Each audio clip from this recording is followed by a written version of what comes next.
Jack ഫ്രൂട്ടിനെ കുറിച്ച് സംസ്കൃതത്തിൽ ഇങ്ങനെ ഒരു റൈറ്റിംഗ് ഉണ്ട്. പനസം സർവോത്തമം തൽഫലം സർവ്വഗുണദായകം. അതായത് എല്ലാ ഗുണങ്ങളും തികഞ്ഞ പ്ലാവെന്ന് പറയുമ്പം അതിൽ ഒരുപാട് സ്റ്റേജസിലുള്ള പ്രോഡക്ട്സ് നമുക്ക് കാണാൻ പറ്റും. അതായത് ഇളം ചക്ക ഒരു 1.5 മാസം മുതൽ 60 ദിവസം വരെ, അതാണ് നമ്മൾ ഇടിയൻ ചക്ക എന്ന് പറയും. ഇടിയൻ ചക്ക ഇടിയൻ ചക്ക എന്ന് പറയുമ്പം അമേരിക്കയിൽ പോവുകയാണെങ്കിൽ ഇത് വേഗൻസ് മീറ്റ് എന്ന് പറയാം, ഡമ്മി മീറ്റ് എന്ന് പറയാം.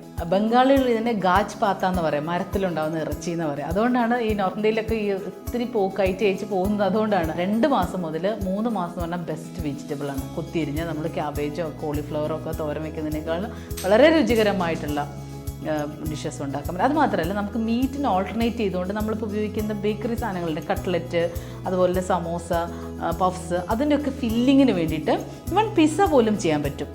ഈ ബർഗർ അങ്ങനെയുള്ള സാധനങ്ങളൊക്കെ മീറ്റിന് ഓൾട്ടർനേറ്റീവായിട്ട് മീറ്റിൻ്റെ അതേ സ്പൈസസ് ചേർത്തുകൊണ്ട് അങ്ങനെ കുക്ക് ചെയ്യാൻ പറ്റും. ഇനി 4-4.5 മാസം ആകുമ്പോൾ നമുക്ക് ഉണക്കി പൊടിച്ച് വെച്ചാൽ നമുക്ക് ഏതൊരു സീരിയൽ സ്റ്റാർച്ചിനേക്കല്ല, ഗോതമ്പ് അരിയൊക്കെ മാറ്റി വെച്ചിട്ട് ചപ്പാത്തി, പുട്ട്, ഇടിയപ്പം അങ്ങനെയുള്ള നമുക്ക് ബ്രേക്ക്ഫാസ്റ്റ് ഐറ്റംസ് ചെയ്യാനൊക്കെ പച്ചച്ചക്ക പച്ചയ്ക്കായി അരച്ച് ഇഡ്ഡലി, ദോശ, അപ്പം അങ്ങനെയുള്ള സാധനങ്ങൾ നമുക്ക് ചെയ്യാൻ പറ്റും.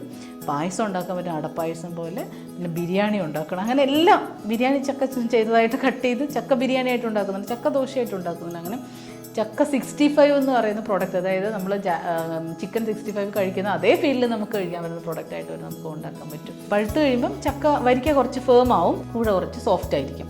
അപ്പോൾ ഫേം ആയിട്ടുള്ള ചക്കയാണെങ്കിൽ നമുക്കതിന് ജാം, ഹൽവ, വരട്ടി, ചക്ക വരട്ടി വയ്ക്കുമല്ലോ, അങ്ങനത്തെ പ്രോഡക്റ്റൊക്കെ പറ്റും. മഫിൻസ്, കേക്ക്, അതൊക്കെ ഉണ്ടാക്കാൻ നല്ലതാണ്. ഇടിയൻ ചക്ക ക്യൂബായിട്ട് നമുക്ക് റിട്ടോട്ട് ചെയ്യോ അല്ലെങ്കിൽ ഫ്രീസ് ചെയ്തിട്ട് നമുക്ക് കയറ്റി വയ്ക്കാം. കൊത്തിയിരിഞ്ഞ ചക്കയും അതുപോലെ കയറ്റി വയ്ക്കാം. ചക്ക പുഴുക്ക് പോലും നമുക്ക് റിട്ടോട്ട് ചെയ്ത് കൊടുക്കാം. ചക്ക അതുപോലെ തന്നെ ചക്ക ഫ്രീസ് ഡ്രൈഡ് ആക്കി നമുക്ക് കൊടുക്കാൻ പറ്റും. പിന്നെ അത് കഴിഞ്ഞിട്ട് പഴുത്ത ചക്ക ആകുമ്പോഴത്തേക്കും പൾപ്പ് എടുത്തിട്ട് പൾപ്പ് ബേസ്ഡ് ആയിട്ടുള്ള ജാം, ഹൽവ, കോൺസെൻട്രേറ്റ്, ചക്ക വരട്ടി, അത്രയേ ഉള്ളൂ. അങ്ങനത്തെ പ്രോഡക്റ്റ്സ് ചെയ്യാൻ പറ്റും.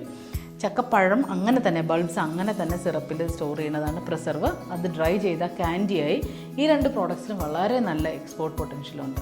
ഇനി കൂഴ പഴം എന്ന് പറയുമ്പോൾ കൂടുതൽ പൾപ്പിയാണ്, കൂടുതൽ വാട്ടറിയാണ് അതിൻ്റെ ഫ്രൂട്ട്സ്. അപ്പോൾ അത് ഐസ്ക്രീം, പുഡിംഗ്, പിന്നെ അതുപോലെ തന്നെ സിപ്പപ്പ്, സ്ക്വാഷ്, RTS, വൈൻ ഒക്കെ ഉണ്ടാക്കാൻ പറ്റിയത് നല്ല പൾപ്പാണ് അതിന്. അപ്പോൾ അങ്ങനെയുള്ള പ്രോഡക്ട്സ് ചെയ്യാൻ പറ്റും കൂഴച്ചക്ക. പിന്നെ കുരു ലാസ്റ്റ് വരുമ്പോൾ കുരു അല്ലല്ലോ, കുരു വളരെ പ്രോട്ടീൻ റിച്ചാണ്. കുരു ബേസ്ഡ് ആയിട്ടുള്ള ബിസ്ക്കറ്റ്സ്, കേക്കുകളൊക്കെ ചെയ്യാൻ പറ്റും. അതും നല്ലത് ഹെൽത്ത് മിക്സർ ഉണ്ടാക്കാൻ പറ്റും. കുരും അതുപോലെ നമ്മൾ പ്രോപ്പറായിട്ട് പുഴുങ്ങി ഉണക്കി പൊടിച്ച് മില്ല് ചെയ്താൽ, നല്ലതായിട്ട് മില്ല് ചെയ്ത് അത് പാക്ക് ചെയ്താൽ നമുക്ക് പുട്ടുപൊടി, ചപ്പാത്തിപ്പൊടി അങ്ങനെയുള്ള ഐറ്റംസൊക്കെ ചെയ്യാൻ പറ്റും. അപ്പോൾ അങ്ങനെ ശരിക്കും ഞാൻ പറഞ്ഞാൽ മൾട്ടി പർപ്പസ് എന്ന് പറഞ്ഞാൽ ഇത്രയും മൾട്ടി പർപ്പസ് ആയിട്ടുള്ള വേറൊരു സാധനം നമുക്ക് കേരളത്തിലില്ല.